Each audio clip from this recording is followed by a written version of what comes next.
Deus, te peço que abençoe essa nova semana que se inicia.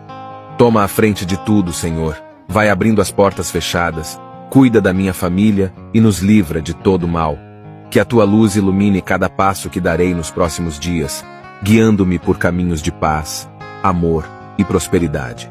E nas adversidades que possam surgir, que a minha confiança em ti seja inabalável. Que a minha fé seja a âncora que me mantém firme em meio às tempestades, lembrando-me de que contigo posso vencer qualquer desafio.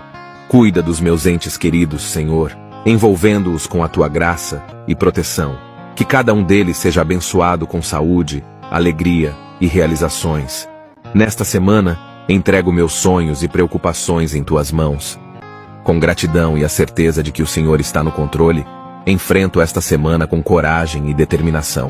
Obrigado, Deus, por ser o nosso refúgio e a nossa fortaleza. Amém.